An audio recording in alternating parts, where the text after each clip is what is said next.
Je voudrais du soleil vert, des dentelles et des théâtres, des photos de bord de mer, dans mon jardin d'hiver. Je voudrais de la lumière, comme en Nouvelle-Angleterre. Je veux changer d'atmosphère, dans mon jardin d'hiver. Ma fleur, sous la pluie de novembre, tes mains qui courent, je n'en peux plus de t'attendre. Les années passent, il est loin, là je tombe. Nul ne peut nous entendre. Je voudrais du Fred Astaire, revoir un latte. You said on Friday that you were going to announce a trade coalition of the willing today. Other countries that were going to join us in taking on China. Who are they? Well, I didn't make this announcement. I'm just observing. No. You said on Friday, between 24 and 48 hours, I'm going to announce a trade coalition of the willing. Do you have them? They have coming to us. Well, who are they? Japan. Oh, yeah. Canada. They have come to us. President, actually. But they're not talking about tariffs.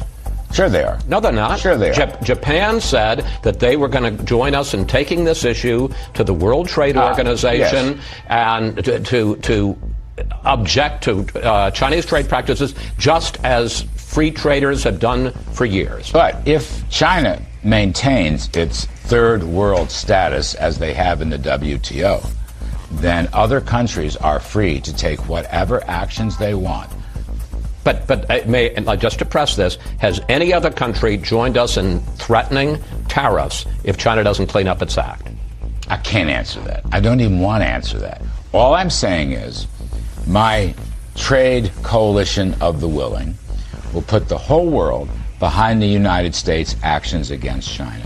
And this is going to have a big effect on China. China does not want to lose face, but China does not want to be regarded as the enemy in trade for the entire world. The WTO, by the way, is one of the processes. Ambassador Lighthouse has that in his releases. So we'll work there.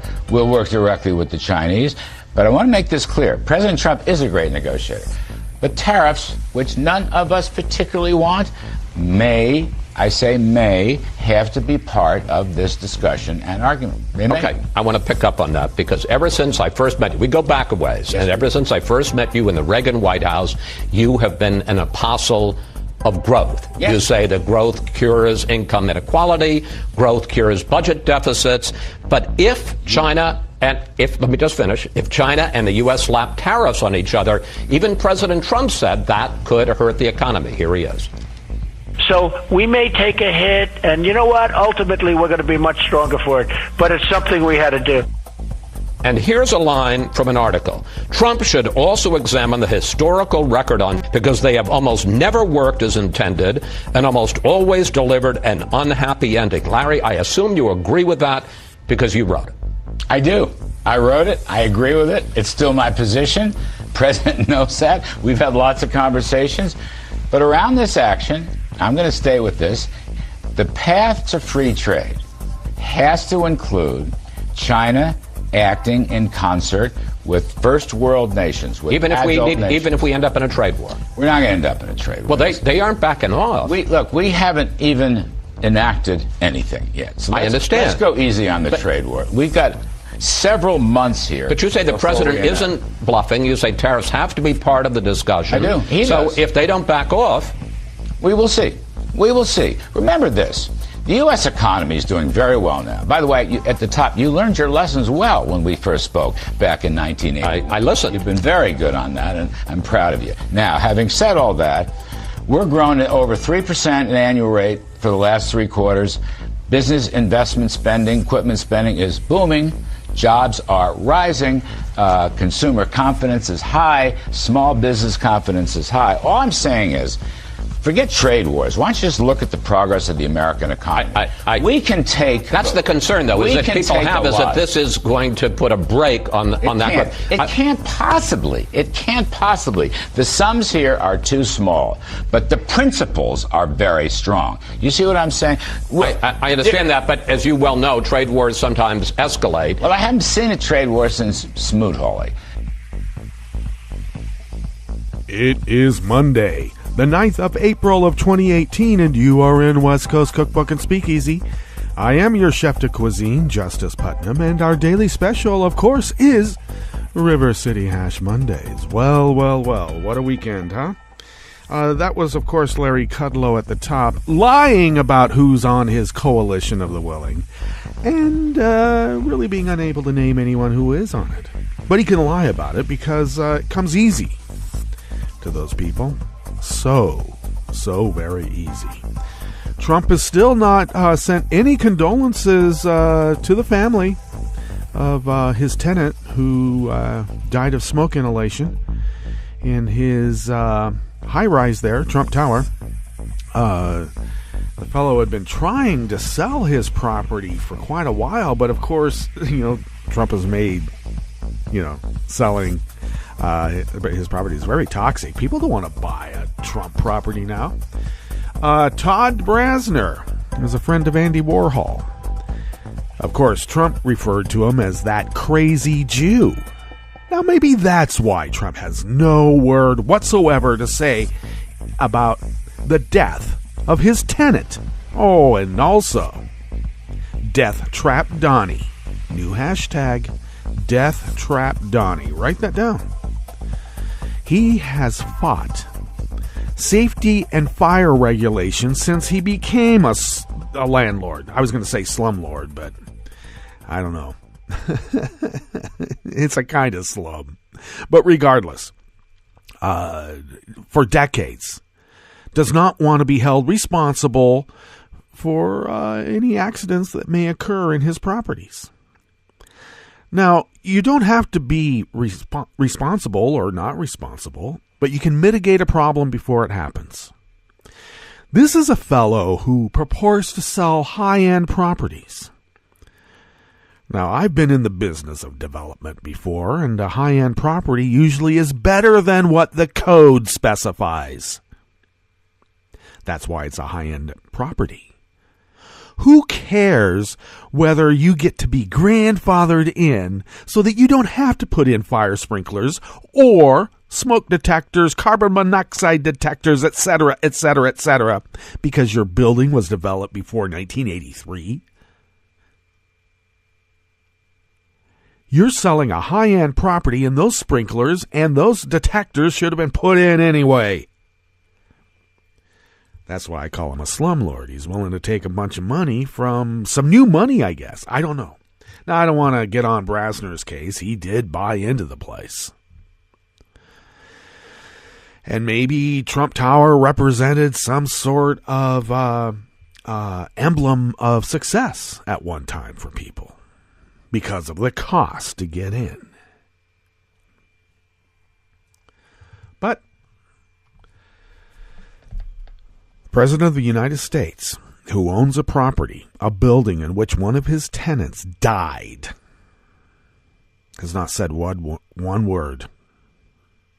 Not one. But he did attack Obama for being responsible for the latest Syrian gas attack. Because it's always going to be the black guy's fault. Oh, Ivanka is coming out with a new health and exercise program because, I actually thought that was socialism because when Michelle Obama talked about eating healthy, oh, the tyranny, oh, it's tyranny. These idiots. Okay. A neurologist has explained why the Trump base have, defective brains, essentially. And that was a very interesting article. Look it up. It's very prominent. And, it makes sense because, it's a equal mix of the Dunning effect, Stockholm syndrome, and many other behavior patterns that some people fall into. Some. Okay, what's on the menu today here at West Coast Cookbook and Speakeasy, River City Hash Mondays? Well, chatroom transcripts reveal the neo-Nazi Traditional Worker Party's violent ideology. Or is that ideology? Analysts predict Zuckerberg will be facing his own Custer's last stand when he appears in front of Capitol Hill on Tuesday and Wednesday. And Jared Kushner just received a $1.2 billion miracle, but we don't know from who, though we can suspect why. After the break, we move to the chef's table where the Hanford nuclear plant demolition in Washington state is halted after 42 workers are exposed to radioactive particles. And Hungary's far-right Jobbik party, long known for its overt racism and anti-Semitism, is trying to reinvent itself as the warm and fuzzy responsible voice from the center. Dapper Nazis everywhere. All that and more on West Coast Cookbook and Speakeasy. Bon appetit.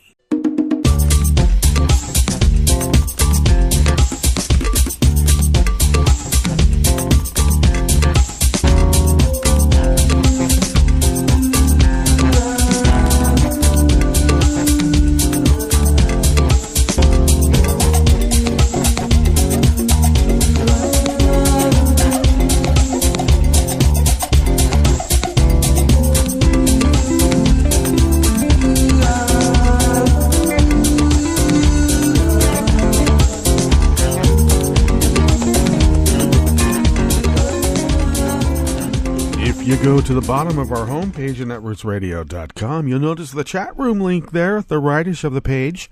Kelly Lincoln, our roaring girl, does monitor that during the day. So if you have any requests, questions, concerns, or whatnot, you can get a hold of us there.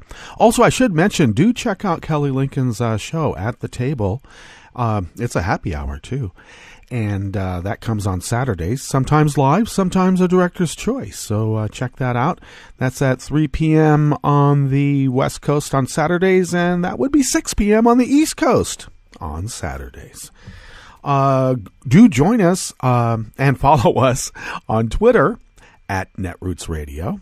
And we are on Facebook if you still want to do that.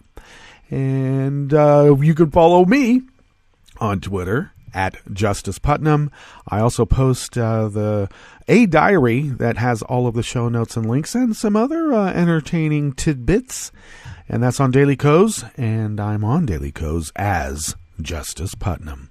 Podcasts of West Coast Cookbook and Speakeasy can be had by way of Spreaker, Stitcher, TuneIn, iTunes, etc., etc., etc. Okay. Oh, and then I should also mention right away as well that show music on West Coast Cookbook and Speakeasy is provided by Francis Livings, and of course links are on my diary. Oh, and if you go to Spreaker or iTunes or whatnot, it will direct you to where links can be had, and for most everything. And if you would want to purchase something from Francis Livings, the links are all there for just to make it easy on you. Okay, let's go ahead and get right into the stories. It always amuses me when people don't understand. They think Antifa is Black Bloc. And the neo-Nazis, there must be something okay with them because, they obviously look like they're the victims. And I have to say, they purport to be the master race. But if you look at them, you can see why they'd want to, you just have a natural inclination to, kick the crap out of them. And let's also not forget what Nazism really is about, okay? They make it very clear. And in this article, I know they wanted to be dapper Nazis. The new kind of Nazi. But their chat room transcripts reveal something a little bit less, shall we say, civilized. Mm-hmm. So, but what I wanted to say is that because Nazism has the word socialism in it, that it must be something liberal, because only liberals are socialists, which just goes to show that people have absolutely no idea what fascism is and what Nazism is. And apparently we aren't going to be able to convince them because facts don't matter, and we're just going to have to accept the fact that there's some people we are never going to convince, and we got to cut them loose. Don't forget about them, but we got to cut them loose. We cannot expect to get their votes. Oh, and let me add one other thing. This argument that the Democratic Party embraced too much of civil rights, and if only we hadn't embraced civil rights, we'd now be able to get the racist white vote. Excuse me. If they don't evolve past their bigoted mythology and superstition, and everything that we do to try to coddle them, to extend a hand across the aisle, and we get punched, kicked, and our houses firebombed repeatedly and repeatedly. At some point, you're just going to have to cut that part of the population off. Don't forget about them, but you're going to have to cut them off. We don't need the racist white vote. Oh, they're the white rural workers. They're the white blue-collar workers. If they're racist, and they can't stand living in a society with people other than what they think they are, I don't know. Yeah, they have a right to live in America, but we just better be sure that they don't have any power like they have now to take things over, like gerrymandering and whatnot.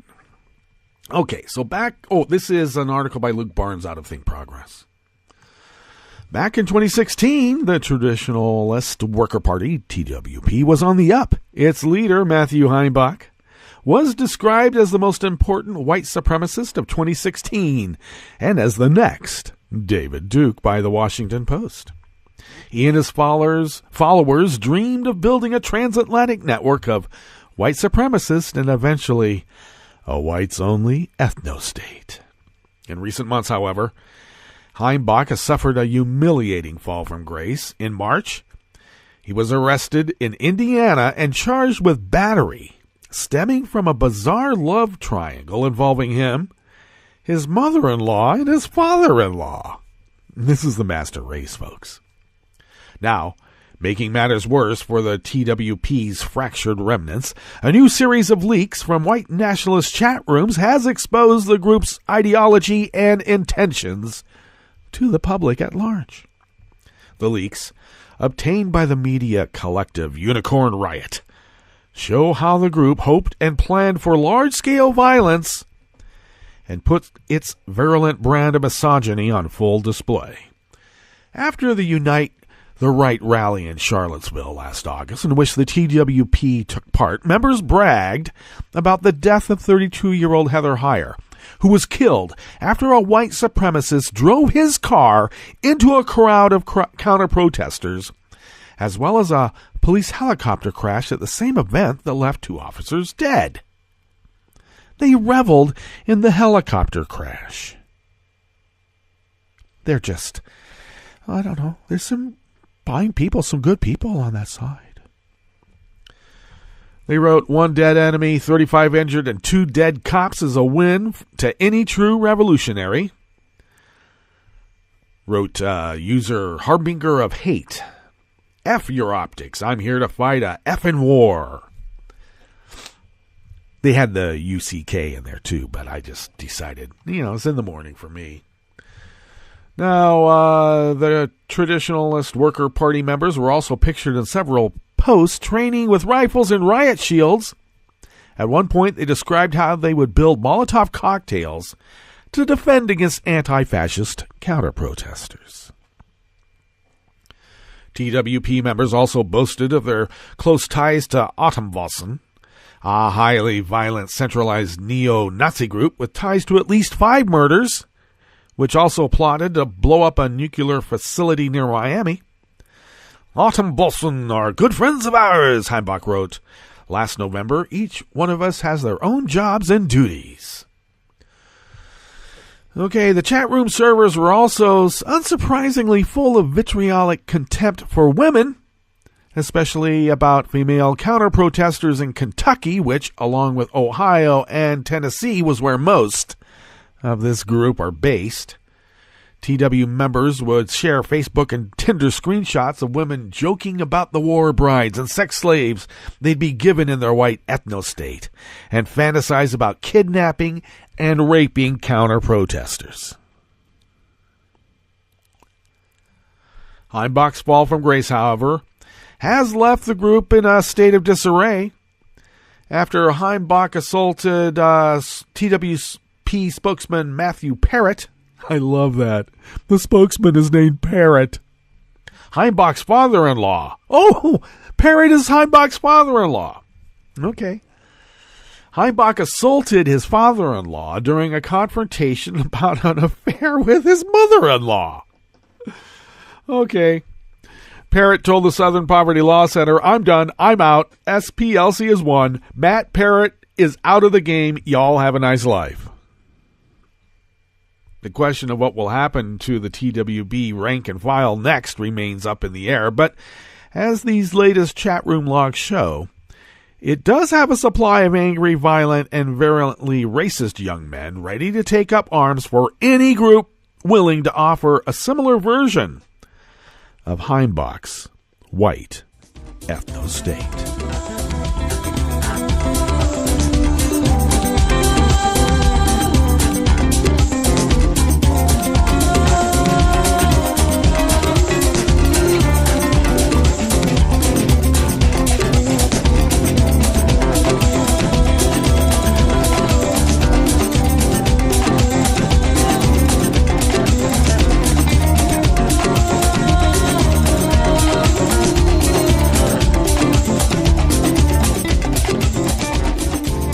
Next offering here at the Bistro Cafe, part of West Coast Cookbook and Speakeasy, River City Hash Mondays, is another article by Luke Barnes out of Think Progress. Now, Zuckerberg's carefully managed media persona faces its ultimate test tomorrow and Wednesday, when he's scheduled to testify before lawmakers in the wake of the Cambridge Analytica scandal. Now, he's already told British Parliament, "Oh, I'm not coming to talk to you." And so these particular hearings, the 2 days of hearings, with Zuckerberg do have pertinent international import, indeed. Now, Luke Barnes here calls the Facebook mogul normally media shy. But he has undertaken an apology tour in recent weeks since it emerged that data firm Cambridge Analytica harvested information of Facebook to help the Trump campaign micro-target voters during the 2016 presidential election. Now, Zuckerberg said that he was happy to testify before Congress, but that was before the scandal continued to grow. And, of course, if you remember, Facebook dramatically revised the number of users affected by the scandal. They said 50 million, but now they're saying 87 million, which means it's probably about 120 plus million people that, were affected, had their data stolen, or were targeted for brainwashing. Now, some analysts said that if he had gone immediately to Congress after the scandal broke, it would have been bad, but now it's going to be horrific. And this particular analyst referred to Zuckerberg as a poor guy. The poor guy's going to be walking into an ambush. It's like it's going to be Custer's last stand. And, of course, we know why lawmakers are irate, because Facebook has to make money. They got to pay back all that investment money, that the angel investors that came through. They got to pay that back. And so they don't care where the money's coming from. Commerce is commerce. And I suppose that if you went through college and university and never bothered to take any humanities, you might have a lack of a moral core. Yes, indeed. So Dianne Feinstein said it's a very big deal. She had gone home with profound disappointment. I asked specific questions. I got vague answers, and that just won't do. Zuckerberg has a big problem on his hands now. And yesterday on Face the Nation, Senator John Kennedy, Democrat from Massachusetts, echoed Feinstein's remarks. We can do it the easy way or the hard way. I do not want to regulate Facebook half to death, but we do have two major problems we've discovered. One is the privacy issue, and the other is the propagandist issue. Now, Facebook needs to talk with us frankly about how we can fix that. And if it doesn't know how to fix it, which is my biggest worry, it needs to be very frank in that regard too. Well, we have to admit, advertising by definition is brainwashing. And these really are just advertising techniques, aren't they?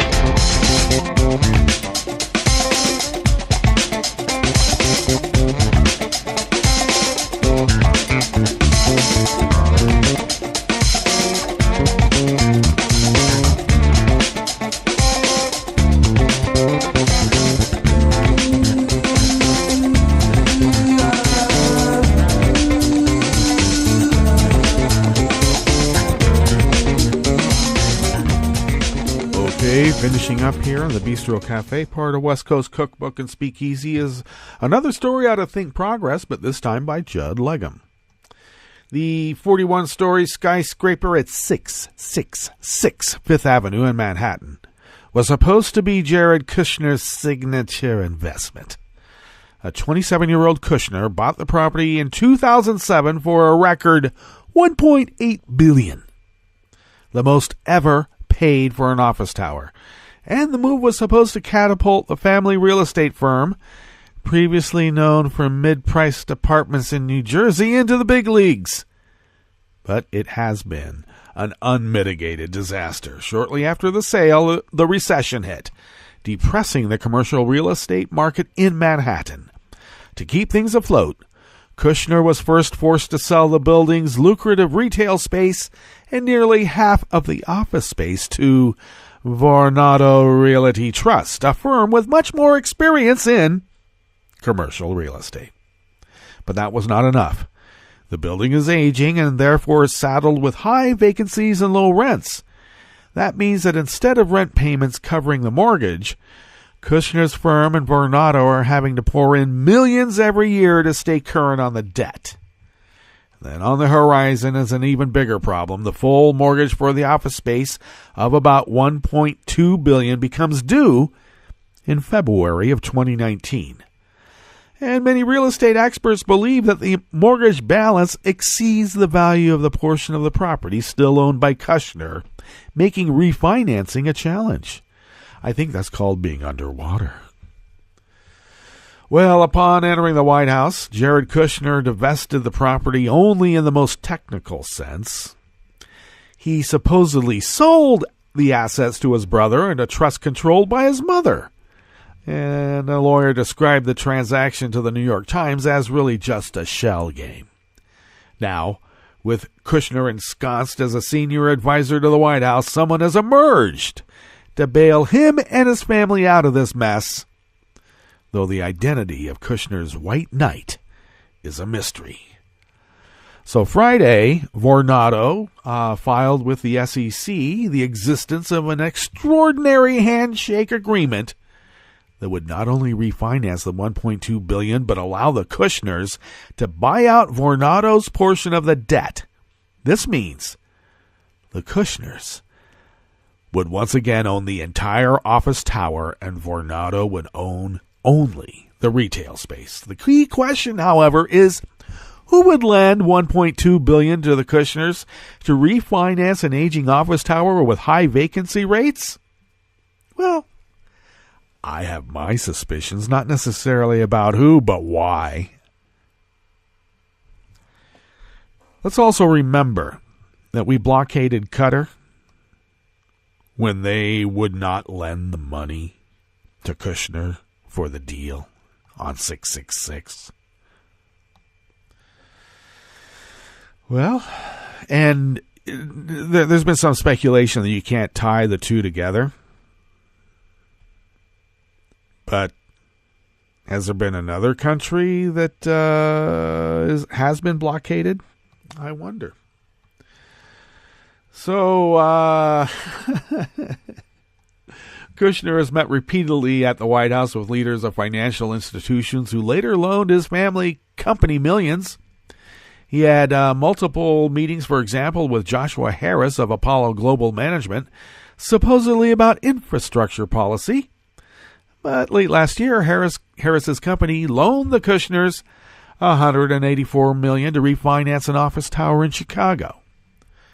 And Kushner's firm also secured $325 million from Citibank after Jared met with Citibank CEO in the White House.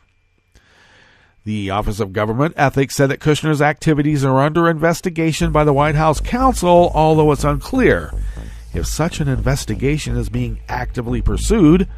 Kushner has been unable to secure a permanent security clearance, which may be related to his financial entanglements, to put it mildly. And of course, securing financing for his family's properties have also drawn interest from special counsel Robert Mueller. As well it should. All right, let's get to our break. We'll come back and go through weather from around the world and the stories that we've curated for you today.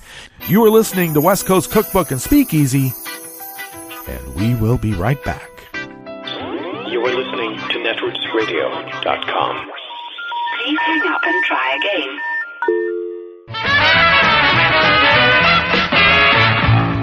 From a point at sea to the circles of your mind, a new force is at work for planetary transformation. New radio for a new Earth.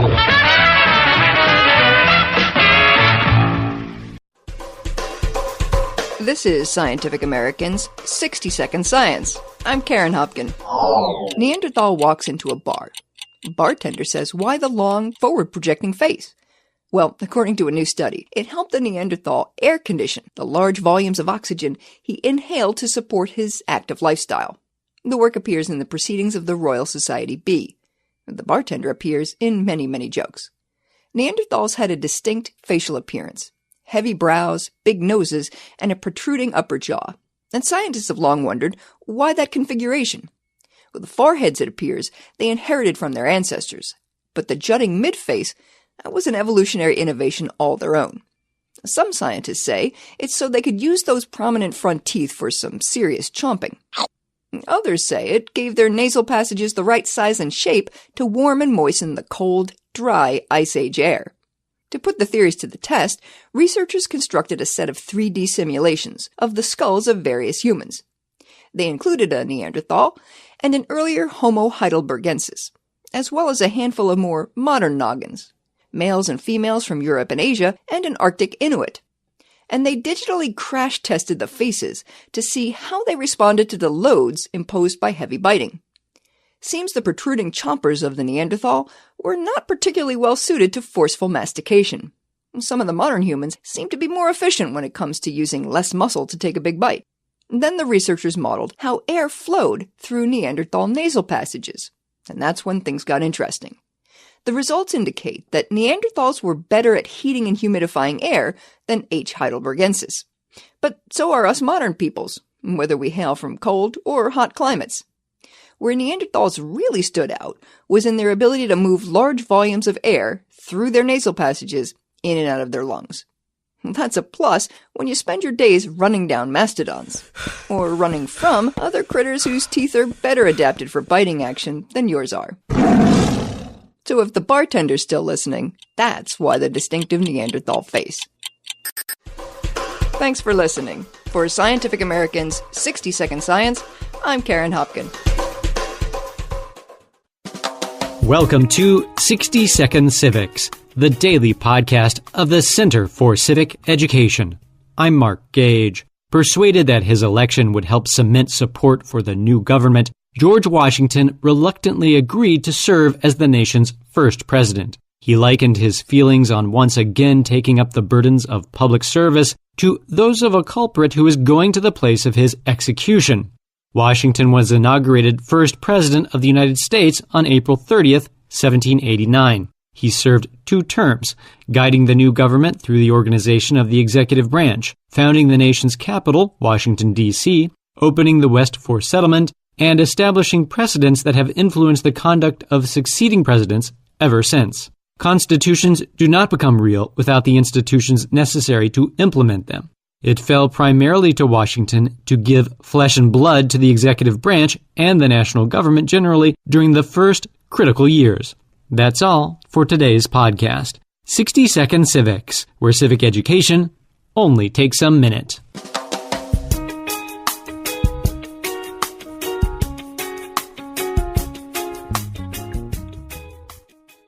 I'm Rick Smith, and this is Labor History in 2. On this day in labor history, the year was 2010. That was the day an explosion in the Upper Big Branch mine killed 29 miners. This is the second of 2 parts commemorating that disastrous moment in labor history. The accumulation of explosive methane gas was so pronounced that the mine had to be evacuated several times leading up to the disaster. A 126-page Governor's Independent Investigation Panel report detailed the systemic failures of safety systems and at governmental agencies charged with enforcing regulation. Lack of proper ventilation, adherence to rock dusting standards, and proper maintenance of machinery were main factors. The panel also held the Mine Safety and Health Administration responsible for disregarding the documented risk of methane outbursts at the mine, overlooking the deadly potential of a precarious ventilation system, neglecting to use its regulatory authority to force technological improvements, and allowing the U.S. mine safety system to atrophy. They determined that MSHA could have issued flagrant violation citations and had the authority to shut the mines down, but didn't.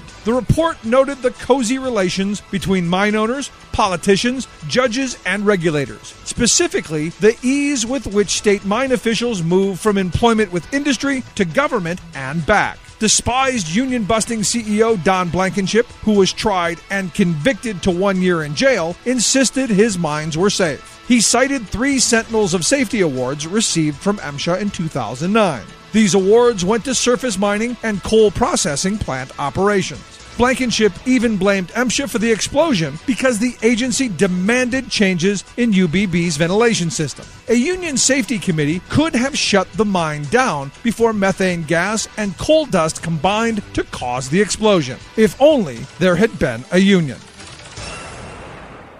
The Trump administration Commerce Secretary Wilbur Ross has glued onto the 2020 census form a question about citizenship. I'm Bill Newman, and this is the Civil Liberties Minute. Adding that question, as the Trump administration knows, will undermine the validity of the census by suppressing participation by immigrants, which is, after all, the whole point of adding that question at the last minute. Many citizens, non-citizens, lawful permanent residents, and undocumented persons will, of course, not participate in the census because they fear or believe rightly, given the Trump administration antipathy towards immigrants, that answering the census might jeopardize themselves or their families. This is Trumpian voter suppression again.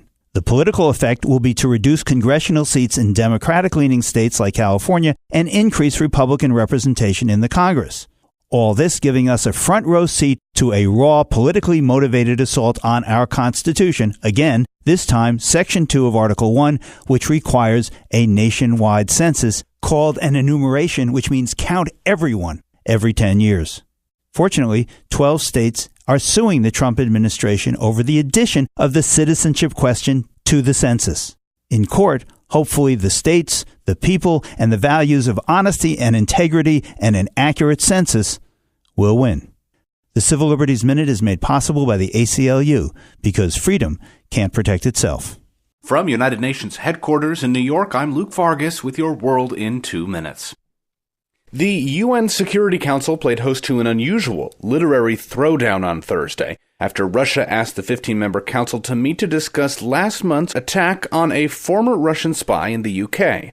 Russia is frustrated it's been blamed for the attack, which British officials say was carried out using a volatile chemical weapon, and also being denied a role in the team investigating the incident. British Ambassador to the UN Karen Pierce justified that decision by invoking the nemesis of Sherlock Holmes. Allowing Russian scientists into an investigation when they are the most likely perpetrators of the crime in Salisbury would be like Scotland Yard inviting in Professor Moriarty. Russia's Ambassador Vasily Nebenzia, in a half-hour speech, accused British officials of presuming Russia's complicity before investigators had even finished their work, something he likened to the behavior of the Queen of Hearts in Alice in Wonderland. Let the jury consider the verdict, the king said, for about the 20th time that day. No, said the Queen. Sentence first, verdict afterwards. Ultimately, Thursday's Security Council meeting amounted to little more than dueling talking points. Nebenzia repeatedly joked about the scientific credentials of Prime Minister Theresa May, and he mocked British intelligence for falsely asserting Saddam Hussein possessed WMDs more than a decade ago. For her part, Pierce said she wouldn't be lectured to about concern for chemical weapons by a country that's worked to shield the Assad government, but not one to let Russia have the final word, at least not in Thursday's Battle of the Books. Pierce ended with this. There's another very good quote from Alice in Wonderland that is, sometimes I've believed as many as 6 impossible things before breakfast. So I think that's the quote that suits my Russian colleague. Luke Vargas, The United Nations.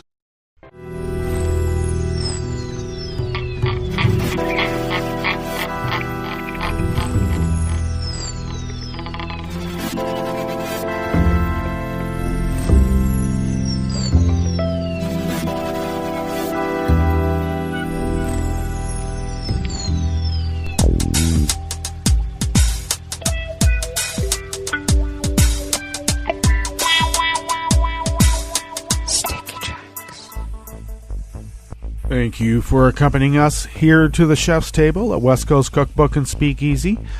River City Hash Mondays is our daily special. So let's begin with weather from around the world, and we always begin along the banks of the Rogue River in the Rogue River Valley of Southern Oregon on the west coast of the continental United States of America. It's currently 34 degrees Fahrenheit. It was a bit chilly when I went out and got the paper for my elderly mother today. Now get this. We're going to go up to 80. Yesterday we were 62. And a little drizzly. Today we're going to be 80. And then tomorrow we're going to be 56.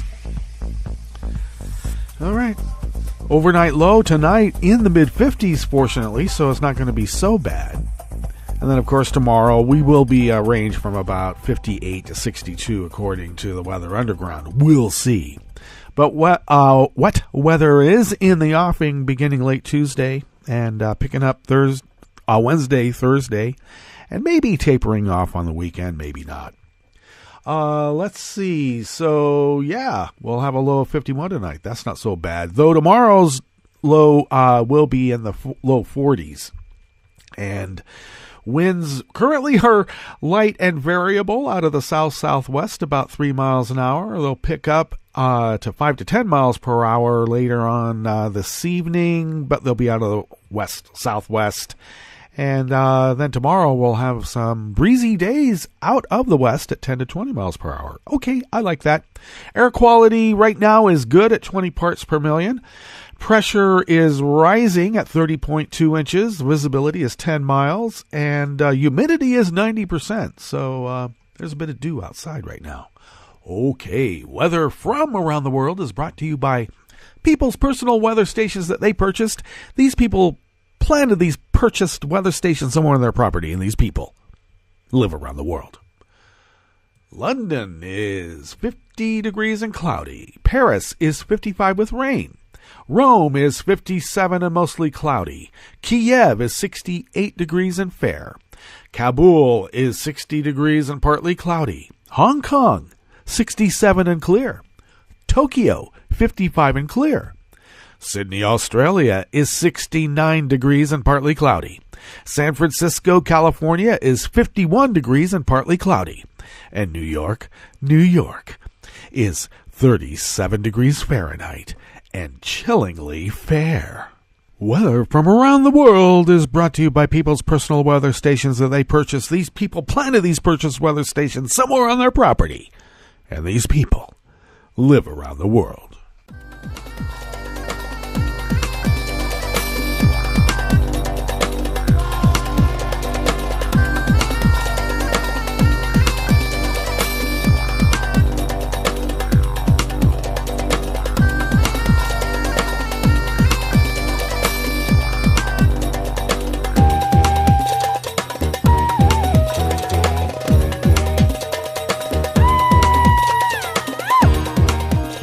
First offering here at the chef's table at West Coast Cookbook and Speakeasy River City Hash Mondays is out of the Oregonian, who just happened to also lift it from the Associated Press. Don't tell anyone. Okay, 7 decades after making key portions of the atomic bomb dropped on Nagasaki, Japan, workers at the Hanford nuclear reservation are being exposed to radiation as they tear down buildings that helped create the nation's nuclear arsenal. Dozens of workers demolishing a plutonium processing plant from the 1940s have inhaled or ingested radioactive particles in the past year and even carried some of that radiation into their vehicles, according to the U.S. Department of Energy. Does Rick Perry know about this? The incidents have prompted the federal government, along with state regulators, to halt the demolition of the sprawling plutonium finishing plant until a safe plan can be developed.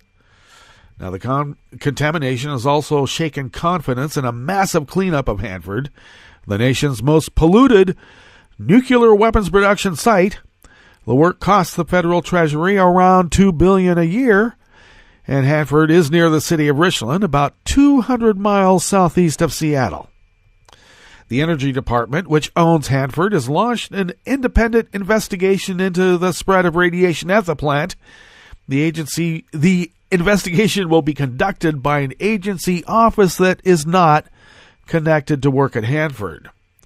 Now, radioactive particles are known to have contaminated 42 workers, which led to the shutdown of demolition, the agency said. Widespread worker contamination has been rare at Hanford in recent decades. Plutonium production ended in the 1980s, and the site in 1989 switched its focus to cleanup of nuclear waste. It is one of the more serious events to happen in the age of cleanup at Hanford, a agency spokesman said. There have been other incidents, but none rose to the level of plutonium contamination of this many people and private vehicles and being found miles and miles away. Okay. Radioactive contamination was also found outside plant offices and inside 24 vehicles, the report said. 7 workers' homes were checked for radioactive contamination, but none were found. And the report concluded, Hanford officials placed too much reliance on air monitoring systems that failed to pick up the spread of radioactive particles. Managers of the private contractor performing the demolition work for the federal government were also caught between maintaining safety and trying to make progress toward project deadlines. Risk escalated as walls of the plutonium plant were knocked down and the rubble was stored in piles. Fixatives sprayed on the rubble to keep radioactive particles from blowing away have not been effective because radioactive particles are airborne. How nice. Okay. Demolition on the plant began in late 2016, and Many at the plant complained that the Energy Department did not act quickly to contain the contamination after the June incident, in which radioactive particles escaped and traces were found inside 31 workers. 11 more workers were found to be contaminated after the December incident, which then prompted the government to shut down the demolition. Okay, the Washington Department of Ecology, which along with the U.S. Environmental Protection Agency regulates Hanford cleanup. We're not convinced that Energy has adequate safeguards or monitoring in place to ensure safe operations, the Ecology Department said. This clearly is unacceptable for worker and public health and safety.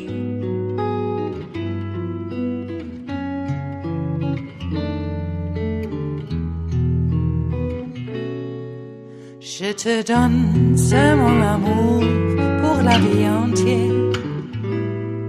La promesse de me trouver à tes genoux. Aussitôt que tu m'appelles, rester toujours fidèle. C'est tout, c'est tout. Je te donne tous mes printemps, mes étés de mer. Mes automnes, quand les feuilles tombent partout. Si ce n'est pas une bonne affaire, je te donne tous mes hivers. Okay, finishing up here at the Chef's Table at West Coast Cookbook and Speakeasy River City Hash Mondays is an article out of Foreign Policy magazine by Emily Schultheis. Now, this Jobbik party in Hungary is now rebranding itself as a more warm and fuzzy voice from the middle. It is very reminiscent of the strategy that Marine Le Pen has been attempting to utilize in transforming the Front National, the National Front, from its, virulently anti-Semitic, racist past as it was begun by her father. Now, that's not to say that they aren't any less virulently racist and anti-Semitic. It just means that, they're going to look dapper now. Okay? No more frothing. Let's not froth. Martin Giongiosi, a member of parliament for the Hungarian far-right Jobbik party, drew international ire in 2012 when he called for a list of all Jews in Hungary, particularly lawmakers arguing that they could pose a national security risk. Sort of like how the DHS wants a list of all journalists, bloggers, and other people who might be considered influencers because, you just like to keep track of those people. It's not anything new. It's been done for quite a while, let's remember. But when it's weaponized, it can be very interesting, especially when you want a list of Jews. Well, such rhetoric was once a hallmark of Jobbik, or the movement for a better Hungary. A movement for a better Hungary. Make Hungary great again. Which got its start as a radical nationalist student movement in the early 2000s and won its first seat in parliament in 2010. The party made a name for itself with its extreme rhetoric, most frequently directed at Jews and members of Hungary's Roma minority. The usual suspects, the Jews and the Roma. But over the last 4 years, Jobbik has undertaken an explicit and concerted shift to the center, toning down its rhetoric and bolstering its policy program to focus on economic inequality and stopping the flow of workers leaving Hungary for other countries. Well, I don't know. Why don't you just incarcerate them in death camps and, work them to the bone until they're about ready to die, then kill off the remnants and get another group? It's been done before, tried and true. Jobbik, of course, isn't the first far-right party in Europe to consider rebranding.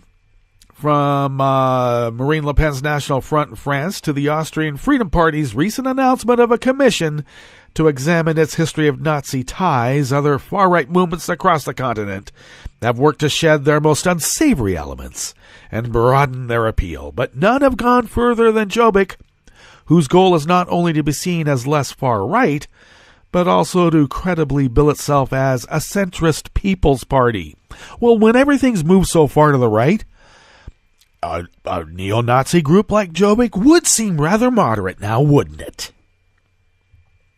The polite and polished Giannussi, the son of a diplomat who graduated from Trinity College in Dublin and speaks perfect English, personifies that change of tone. He's so dapper. What's still unclear is whether Hungarian voters are buying that change and will reward Jobbik for it at the polls. Jobbik's shift to the center dates back to late 2013, just before Hungary's 2014 election. At the time, party leader Gabor Vona announced a strategy of professionalizing Jobbik's image and shedding overtly extremist rhetoric. He said anyone who was not on board could leave the party, and several did. The change in rhetoric was accompanied by several notable changes in policy. Opposition politicians acknowledge that Jobbik has a far more extensive policy program than the other parties. Previously, a Eurosceptic party, Jobbik has said it does not want to exit the European Union, but supports working with the EU and reforming it from within. The party has proposed a wage union to better equalize pay between EU countries and has proposed other policies to keep talented young Hungarians from moving abroad. Well, that's one way to normalize this neo-Nazi idea. My gosh. Jobbik's leaders characterize this as a natural progression for a young and radical party, an inevitable maturing once they realize that actually sitting in Parliament is much harder than making noise outside of it. It wasn't until the party saw what Orban's government was capable of once he took power that Jobbik recognized it wanted to stand for something different, from hard-line anti-immigration, anti-refugee rhetoric to an open disdain for the EU. The old Jobbik and the current one have a lot in common. They basically become what would have become if they had not had started a change. Giannussi told Foreign Policy magazine it was a lesson for the party. It contributed to our development. It helped us to basically exit from our teenage years. Now they're dapper, mature Nazis. How nice. I'm not going to trust them, okay? I think things move so far to the right that the neo-Nazis seem rather moderate, as I surmise. All right, let's. We have to end it right now. This is the end of our broadcast period for the day. But of course, Netroots Radio broadcasts on, and we are getting very well organized for when Mueller gets fired, or, you know, as they used to say, the whole shit house goes up in flames. We will be broadcasting live analysis and news as it happens. So stay tuned to Netroots Radio. And we will visit with you tomorrow in West Coast Cookbook and Speakeasy. Bon appetit.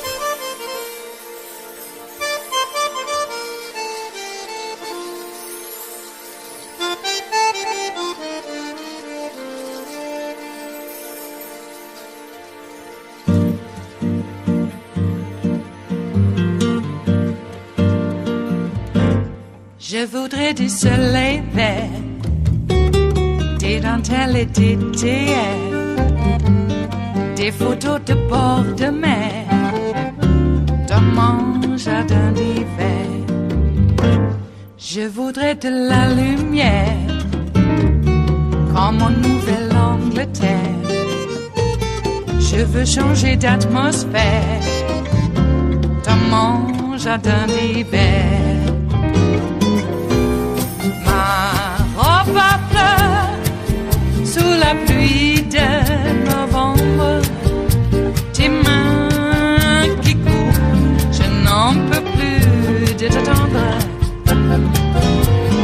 Les années passent, qu'il est loin, là je tombe.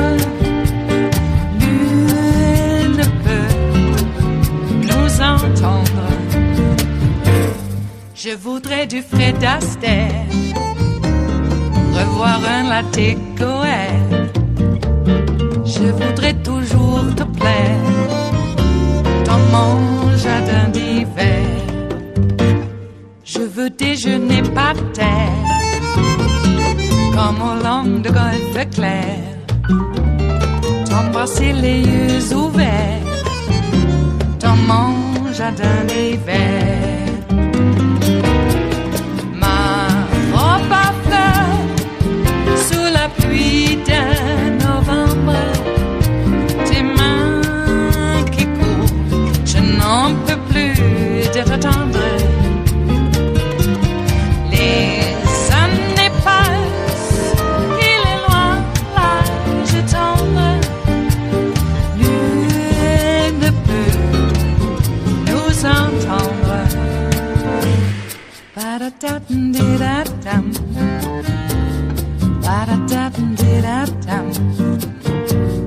ba-da-da-dum-di-da-dum, dans mon jardin d'hiver.